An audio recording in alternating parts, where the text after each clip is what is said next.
আসসালামু আলাইকুম। নিশ্চয় সুপ্রিয় শিক্ষার্থী, তোমরা নিশ্চয় সবাই ভালো আছো। নিয়মিত অনলাইন ক্লাসে তোমাদের সবাইকে স্বাগতম। নিশ্চয় সবাই বাসায় আছো এবং সুস্থ আছো এবং নিয়মিত আমাদের ক্লাসগুলো ফলো করছো, এটাই আশা করি। তো আজকে আমাদের ক্লাসে আমি চলে যাচ্ছি।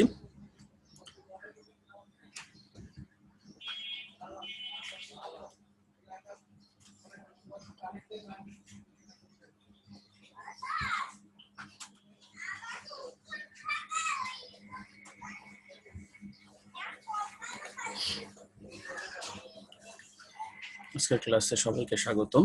আজকে সকালটা খুবই বৃষ্টি হচ্ছিল, খুব ভালো একটা পরিবেশ।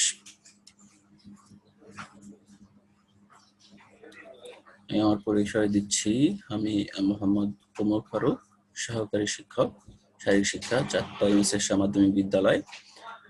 Mobile number 01709139933, email omarfaruk2465@gmail.com। পাঠ পরিচিতি। আজকে আমাদের কি বিষয় সম্পর্কে আলোচনা, সেটা হচ্ছে বিষয় গণিত, সপ্তম শ্রেণী, অধ্যায় ষষ্ঠ, অনুশীলনী 6.1, পাঠ শিরোনাম বীজগণিতের ভগ্নাংশ। আমরা এখানে কি দেখতে পাচ্ছি? কিছু ভগ্নাংশ দেখতে পাচ্ছি।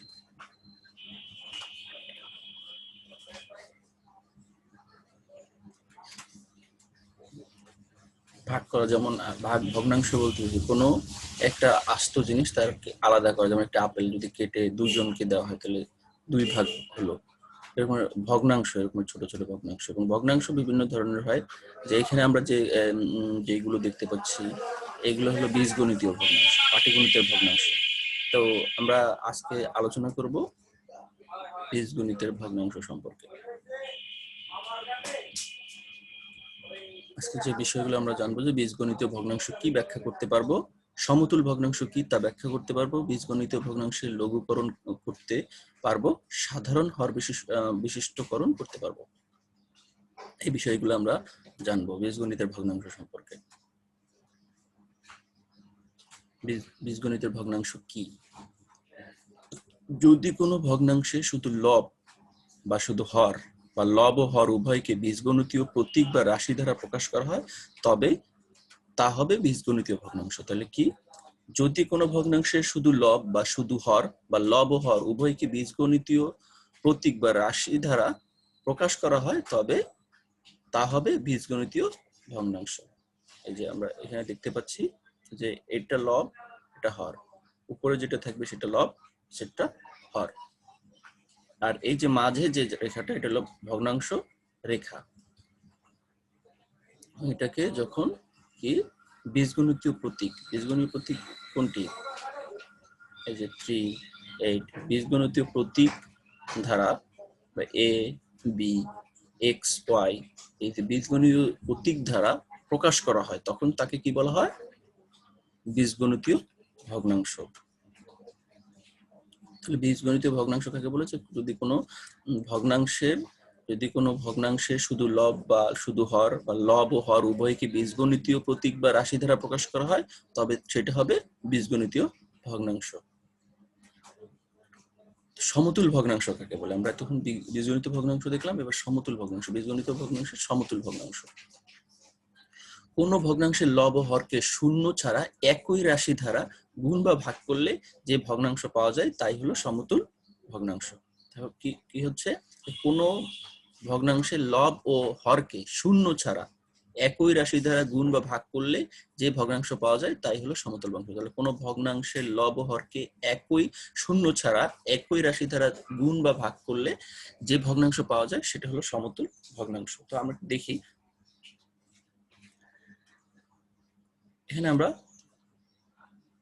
রাশি ভগ্নাংশ এ বি এবং এসি বিসি পরস্পর সমতুল ভগ্নাংশ। কিভাবে সমতুল ভগ্নাংশ হচ্ছে আমরা দেখি। এই যে ভগ্নাংশ এ এবং বি, একে আমরা সি দিয়ে কি করলাম? গুণ করছি।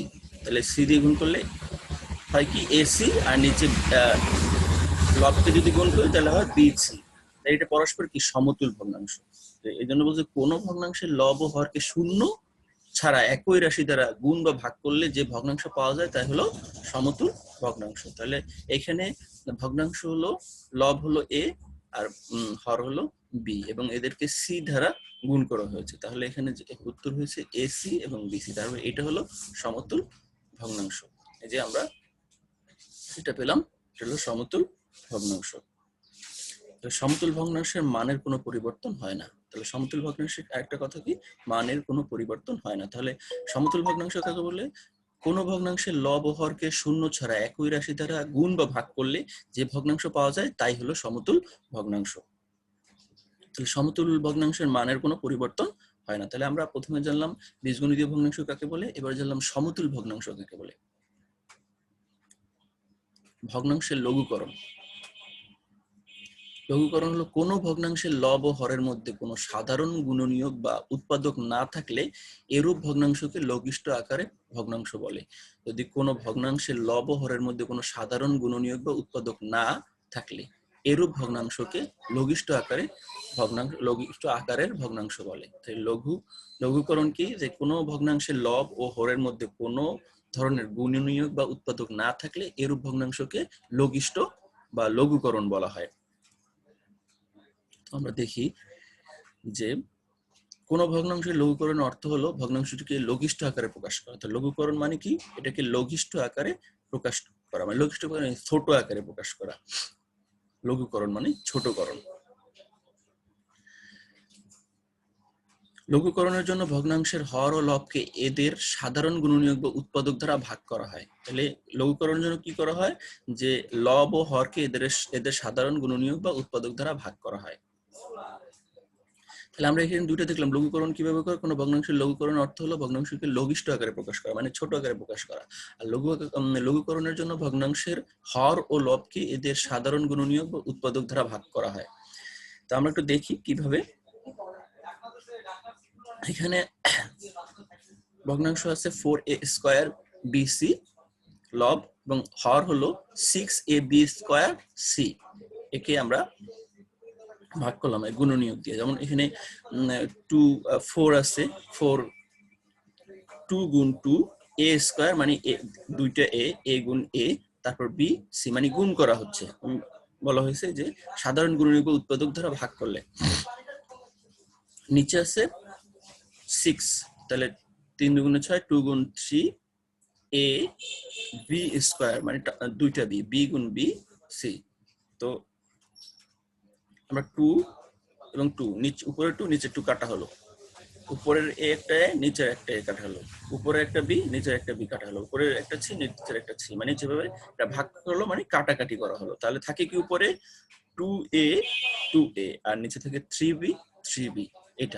এটাকে বলা হয়েছে লঘুকরণ, মানে বড় ছিল সেটাকে কি ছোট করা হলো, তাহলে এটাকে লঘুকরণ। তো লঘুকরণের জন্য কি করতে হয়, লঘুকরণের অর্থ হলো ভগ্নাংশটিকে লঘিষ্ঠ আকারে প্রকাশ করা। আর লঘুকরণের জন্য ভগ্নাংশের হর ও লবকে এদের সাধারণ গুণনীয়ক বা উৎপাদক দ্বারা ভাগ করা হয়। এদের সাধারণ গুণনীয়ক হলো এই যে 4 6, এই যে জিনিসগুলো আছে সেইগুলো দিয়ে ভাগ করা। লঘিষ্ঠ আকারে প্রকাশ আমরা আমাদের অনুসরণ 6.1 এর 8 নম্বর অঙ্কটা আমরা দেখছি। এখানে আছে লব হলো a square plus 4a plus 4 divided by a square minus 4। একে আমরা সমাধান করি। তাহলে প্রদত্ত রাশি আছে কি a square plus 4a plus 4 divided by a square minus 4। একে আমরা কি করতে পারি, যে a স্কয়ার প্লাস 4 কে আমরা কি করতে পারি 2a স্কয়ার দিতে পারি 2ab। আমরা একটা সূত্র ফেলতে চাচ্ছি, তাহলে 2a হলো a আর b হলো 2ab, মানে 2 দুগুণে 4, তো এই জন্য এটাকে আলাদা করা হয়েছে। প্লাস 4 কে 2 এর স্কয়ার দিলে 4। তাহলে এখানে এটা আমরা কি a square plus 2ab plus b square মানে a প্লাস b হোল স্কয়ারের সূত্র, আর নিচে a স্কয়ার এর স্কয়ার মাইনাস 2 এর স্কয়ার। তাহলে কি হয়, তাহলে আমরা কি পাই, তাহলে a plus b whole square আর নিচে a minus b whole square, a plus b a minus b, মানে এখানে a হলো a আর b হলো 2। তাহলে এ plus B A minus B. তাহলে আসে কি এ প্লাস বি হোল স্কয়ার মানে এ দুইটা এ প্লাস বি, তাহলে এ plus B R A plus B A minus B. তাহলে উত্তর আসবে কি, এখানে যদি আমরা উপরের এ প্লাস বি নিচের এ প্লাস বি কাটাকাটি করি তাহলে থাকে এ প্লাস বি আর এ মাইনাস বি। তার মানে ওখানে বলা হয়েছিল কি লঘিষ্ঠ আকারে প্রকাশ করা এবং যদি সাধারণ গুণনীয়ক দিয়ে ভাগ করা, তার মানে ভাগ করা মানে উপরে নিচে কাটাকাটি। উত্তর হলো এটা হলো লঘিষ্ঠ আকারে প্রকাশ। আমরা 10 নম্বর অঙ্কটা দেখি যে x square plus 2x minus 15 আর হর x square plus 9x plus 20। এর সমাধান আমরা দেখি।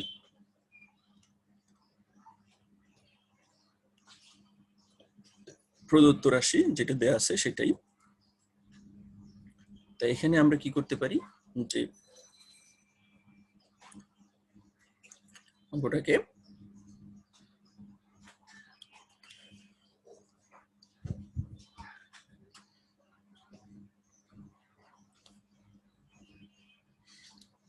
করার জন্য x square plus 5x minus 3x minus 15 মানে প্লাস মাইনাস করলে 2 হবে, প্লাস ও মাইনাস করলে 2 হবে, এরকম জায়গায় আমরা নিয়ে আসছি। এখানে 9x কে এই যে 4x plus 5x plus 4x যোগ করলে 9 হয়, উপরে 5 থেকে 3 গেলে 2 হয় এটা। তাহলে আমরা সেটালে এখান থেকে আমরা x কমন নিই, এখান থেকে আমরা x কমন নিলে এখানে থাকে x আর x যদি যায় তাহলে 5 মাইনাস এখানে আমরা 3 কমন নিলাম, x 3 × 5 15 5 নিলাম। এবার নিচে x কমন নিলে থাকে এখানে x এবং 5 প্লাস এখানে 4 কমন নিলে এখানে থাকে x প্লাস 5, নিচে আসে কি x প্লাস 5 x মাইনাস 5। এই x প্লাস 5 এই x প্লাস 5 থেকে একটা x প্লাস 5 যাবে এবং x মাইনাস 3 এখানে আসবে। এবার x প্লাস 5 x প্লাস 4, এখন আমরা কাটাকাটি করলে x প্লাস 5 x প্লাস 5 কাটা গেলে থাকে কি x মাইনাস 3 x প্লাস 3। এটা হলো লঘিষ্ঠ আকার। এবার সাধারণ হরবিশিষ্ট ভগ্নাংশ, এতক্ষণ আমরা লঘিষ্ঠ আকারে দেখলাম, এবার সাধারণ ভগ্নাংশ। সাধারণ হর বিশিষ্ট ভগ্নাংশকে সমাহার বিশিষ্ট ভগ্নাংশ বলা হয়। তাহলে সাধারণ হর বিশিষ্ট ভগ্নাংশকে সমাহার বিশিষ্ট ভগ্নাংশ বলা হয়। এক্ষেত্রে প্রদত্ত ভগ্নাংশগুলোকে হর সমান করতে হবে, প্রদত্ত ভগ্নাংশগুলোর হরকে সমান করতে হবে। তো সাধারণ হর বিশিষ্ট ভগ্নাংশ প্রকাশ করার নিয়ম, ভগ্নাংশগুলোর হরের লসাগু বের করতে হবে। হরের কি করতে হবে? লসাগু বের করতে হবে। লসাগুকে প্রত্যেক ভগ্নাংশের হর দ্বারা ভাগ করলে ভাগফল বের করতে হবে। তাই লসাগুকে প্রত্যেক ভগ্নাংশের হর দ্বারা ভাগ করলে ভাগফল বের করতে হয়। প্রাপ্ত ভাগফল দ্বারা সংশ্লিষ্ট ভগ্নাংশের লব ও হরকে গুণ করতে হবে। তাহলে প্রথমে কি করতে হবে? ভগ্নাংশগুলোর হরের লসাগু বের করতে হবে। হরের কি করতে হবে? লসাগু বের করতে হবে। লসাগুলোকে প্রত্যেক ভগ্নাংশের হর দ্বারা ভাগ করতে হবে, ভগ্নাংশের দ্বারা ভাগ করতে হবে এবং প্রদত্ত ভাগফল দ্বারা সংশ্লিষ্ট ভগ্নাংশের লব ও হরকে গুণ করতে হবে। এভাবে আমরা সাধারণ হর বিশিষ্ট ভগ্নাংশ বের করতে পারি। এই সাধারণ হর বিশিষ্ট ভগ্নাংশ কিভাবে হয়? আমরা 16 নম্বর অঙ্কটা তোমাদের আছে 3 divide by a square minus 4 2 divide by a into a plus b। তাহলে প্রথম ভগ্নাংশের হর a স্কয়ার মাইনাস 4, একে আমরা লসাগু করব। তাহলে a square minus a square, এটাকে আমরা সূত্র পেয়েছি a স্কয়ার মাইনাস b স্কয়ারের সূত্র, a plus b into a minus b। এবং দ্বিতীয় হরের কি আছে? a, হরটা হলো a into a plus b মানে 2 মানে b। তাহলে এর হর এটা তো ভাঙানো যায় না, এর এটাই। তাই এখান থেকে আমরা এটাকে লসাগু করলে মানে কমন, লসাগু মানে কি? লসাগু হলো কমন আনকমন সব আসবে। তো এখানে a আছে, a নেওয়া হলো, এখানে a plus b a plus 2 আছে, 2 নেওয়া হলো দুইখানেই, আর এখানে আছে a মাইনাস 2। লসাগু মানে কি? কমন আনকমন যা আছে সব, আর লসাগু হলো কমনটা নিতে হবে। তো এবার তাহলে আমরা প্রথম ভগ্নাংশ, প্রথমে বলা হয়েছে যে এর হরকে কি করতে হবে?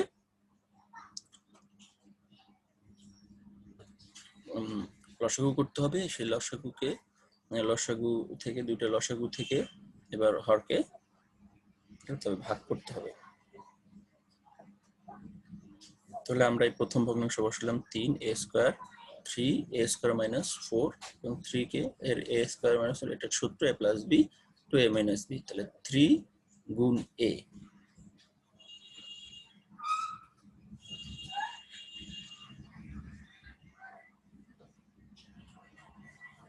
গুণ a, মানে এখানে যেটা আছে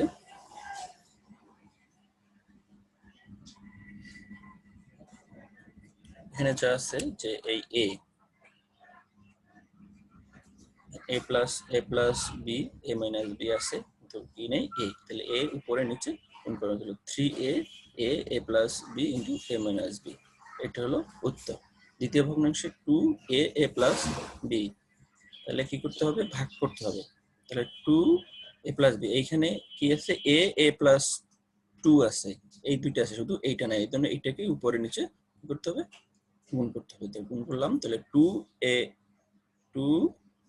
মাইনাস 2, আর এখানে a প্লাস 2a মাইনাস 2 গুণ করলে যেটা হয় সমাহারগুলো হবে 3a, দুইটার 3a a plus 2a minus 2, 2a minus 2a plus 2, এভাবেই করতে হবে। সাধারণ হর বিশিষ্ট ভগ্নাংশ 19, a divided by a minus b, b a plus b, c a into a plus b। তাহলে কি প্রথমে হলো এই দুই লসাগুগুলোকে নিচের হরগুলোকে লসাগু করতে হবে। লসাগু প্রথম এটা লসাগু a মাইনাস b, এটার a প্লাস b, এটা যা আছে তাই, তাই লসাগু টোটালটার লসাগু কি হবে a plus b a minus b, এটা প্রথম হর বিশিষ্ট a minus b a minus b, তাহলে এখানে a মাইনাস b আছে, তার মানে নাই কি a প্লাস b, তাহলে a প্লাস b উপরে এবং a প্লাস b নিচে করলে কি হয় a ইন্টু a, তার মানে a square a plus b, এখানে a মাইনাস b, তার মানে এইটার সাথে গুণ হলে কি হয় a প্লাস b আর a মাইনাস b, দ্বিতীয়টা b a প্লাস b, তাহলে এখানে a প্লাস b আছে, তার মানে a মাইনাস b বাকি, তাহলে এখানে a মাইনাস b, তাহলে এখানেও a মাইনাস b, তাহলে a b আর a মাইনাস b, আর এখানে গুণ করলে হয় a plus b into a minus b, তৃতীয় ঠিক এইভাবে c a প্লাস b, তাহলে কি হয় এখানে আছে a প্লাস b আছে, তার মানে নাই হলো a মাইনাস b আনতে হবে, এখানেও a মাইনাস b আনতে হবে, আনলাম, তাহলে c a minus b a plus b a minus b, তাহলে উত্তর হবে এইটা এইটা এবং এইটা, এই যে সমাহারগুলোর হার। তাহলে আমরা তাহলে এখানে জানতে পারলাম যে কিভাবে সাধারণ হর বিশিষ্ট ভগ্নাংশ বের করতে হয়। এই যে এখানে ভগ্নাংশগুলোর প্রথমে হরগুলোকে কি করতে হবে, লসাগু করতে হবে, সেই লসাগুর প্রত্যেক ভগ্নাংশ দ্বারা ভাগ করতে হবে, ভাগ করার পর প্রদত্ত ফলাফল দ্বারা সংশ্লিষ্ট ভগ্নাংশকে লব ও হরকে গুণ করতে হবে, তাহলে সেটাই হলো সাধারণ হর বিশিষ্ট ভগ্নাংশ হবে। তো তোমরা আজকে যা জানলা সেই জানার ভিতর এখানে লঘিষ্ঠ আকারে কিভাবে প্রকাশ করতে হয়, সাধারণ হর বিশিষ্ট ভগ্নাংশ কি, এই বিষয়গুলো সম্পর্কে তোমরা আজকে জেনেছো। তো তোমরা বাড়িতে তোমাদের অনুশীলনের 18 নম্বর এবং 20 নম্বর অঙ্কটা করবে। তো আমাদের মনে রাখতে হবে যে আমরা আজকে কি বিষয় সম্পর্কে জানলাম। প্রথম থেকে আমরা তিনটা বিষয় সম্পর্কে আজকে আমরা জেনেছি। প্রথমে জেনেছি বীজগণিতীয় ভগ্নাংশ কাকে বলে। বীজগণিতীয় ভগ্নাংশ কাকে বলে, যে তো তোমরা বলো তো বীজগণিতীয় ভগ্নাংশ কাকে বলে। যে যদি কোনো ভগ্নাংশের শুধু লব ও শুধু হর, লব হর উভয়কে বীজগণিতীয় প্রতীক বা রাশি দ্বারা প্রকাশ করা হয়, তবে তা হবে বীজগণিতীয় ভগ্নাংশ। সমতুল ভগ্নাংশ কি, কোনো ভগ্নাংশের লব হরকে শূন্য ছাড়া একই রাশি দ্বারা গুণ বা ভাগ করলে যে ভগ্নাংশ পাওয়া যায় তাই হলো সমতুল ভগ্নাংশ। এই হলো সমতুল ভগ্নাংশ, একই রাশি দ্বারা ভাগ করলে যা হবে। সমতুল ভগ্নাংশ মানের কোনো পরিবর্তন হয় না। সমতুল ভগ্নাংশও জানলাম। ভগ্নাংশের লঘুকরণ কি সেটা আমরা জানলাম। কোনো ভগ্নাংশের লব ও হরের মধ্যে কোনো সাধারণ গুণনীয়ক বা উৎপাদক না থাকলে এইরূপ ভগ্নাংশকে লঘিষ্ঠ আকারে ভগ্নাংশ বলা হয়। তাহলে এটার কি হবে, যে কোনো ভগ্নাংশের লঘুকরণ অর্থ হলো ভগ্নাংশটিকে লঘিষ্ঠ আকারে প্রকাশ করা, মানে ছোট আকারে প্রকাশ করা। তারপরে হলো লঘুকরণের জন্য ভগ্নাংশের হর ও লবকে এদের সাধারণ গুণনীয়ক বা উৎপাদক দ্বারা ভাগ করা হয়। উদাহরণ আমরা দেখিয়েছিলাম এইভাবে, তারপর আমরা লঘিষ্ঠ আকারে প্রকাশ কিভাবে করতে হবে এটা আমরা দেখিয়েছি তোমাদেরকে এই 8 নাম্বার এবং 10 নাম্বার অঙ্কটার মাধ্যমে। এবং সাধারণ হর বিশিষ্ট ভগ্নাংশ কি? সাধারণ হর বিশিষ্ট ভগ্নাংশকে সমহার বিশিষ্ট ভগ্নাংশ বলা হয়। এক্ষেত্রে প্রদত্ত ভগ্নাংশগুলোর হর সমান করতে হয়। কি করতে হয়? প্রদত্ত ভগ্নাংশগুলোর হর সমান করতে হয়। তার সাধারণ হর বিশিষ্ট ভগ্নাংশের প্রকাশ করার নিয়ম, ভগ্নাংশগুলোর হরের লসাগু বের করতে হবে। লসাগুকে প্রত্যেক ভগ্নাংশের হর দ্বারা ভাগ করে ফলাফল বের করতে হয়। প্রাপ্ত ফলাফল দ্বারা সংশ্লিষ্ট ভগ্নাংশের লব ও হরকে গুণ করতে হয়। এবং এইটা আমরা এটা দেখানোর পরে কিভাবে করতে হবে 16 নম্বর অঙ্ক এবং 19 নম্বর অঙ্কটা তোমাদেরকে দেখিয়ে কিভাবে করতে হবে। এবার তোমাদের জন্য বাড়ির কাজটা হলো 18 এবং 20 নম্বর অঙ্ক বাড়ির কাজ করতে হবে। নিশ্চয়ই তোমরা মনোযোগ সহকারে এই বিষয়টি খেয়াল করেছো এবং দেখেছো। আশা করি তোমাদের উপকার হবে এবং বাড়িতে বসে চর্চা করলে আরো ভালো হবে। তো সবাইকে অনেক অনেক ধন্যবাদ। সবাই ভালো থাকো এবং সুস্থ থাকো এবং এই করোনাকালীন সময়ে সবাই মাস্ক পরিধান করবে বাইরে কোথাও গেলেও, এবং গ্যাদারিং যেখানে জনসম্মুখীন লোকজনের বেশি থাকবে সেখানে না যাওয়াই ভালো। তো সবাইকে আবারও শুভেচ্ছা জানিয়ে আমার আজকের ক্লাস শেষ করছি। খোদা হাফেজ।